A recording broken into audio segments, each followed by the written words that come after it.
maker schedule versus manager schedule. And the reality is you're going to be on manager schedule. And that means you're interrupted all the time. And in fact, part of that is your role. You're going to have meetings throughout the day that are happening at random hours. And you're going to have gaps in between your meetings of an hour, 20 minutes. And maybe you can get a little task done here. That's not a big deal. That's the manager schedule, a lot of meetings.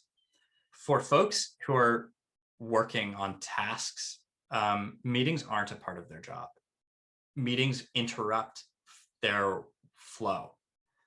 So a lot of people get into, what's sometimes called flow, sometimes called focus time, where they're able to sit down and just work for 4 hours. If you put a 15-minute meeting in the right smack in the middle of that focus time, that for a lot of roles destroys an entire afternoon, because they know, oh, maybe I won't start this big hairy project or this big hairy problem because I don't know if I can finish it in 2 hours. And when I have a 15-minute meeting with my boss, I'm going to get so distracted that it's going to take me another 20, 30 minutes to get back into the task. And then I probably won't get it done by the end of the day. So I'm just going to do smaller things that aren't as hairy and nebulous.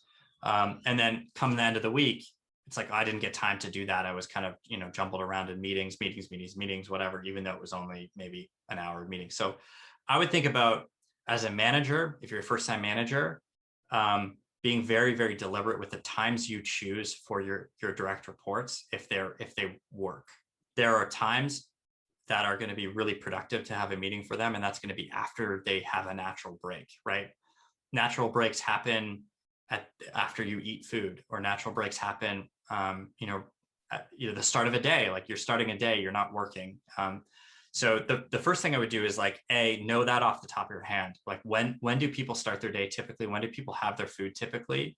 And then I know I can kind of book time, and that's not going to be destructive to their schedule. If you don't know what that is off the top of your head, that's an item you add on your one-on-one. Hey, when's the most productive time for us to have a quick chat in any given day? And if you do that in the right moments, you're going to get disproportionately more value out of those meetings, because the person isn't distracted by that hairy thought that they don't want to lose.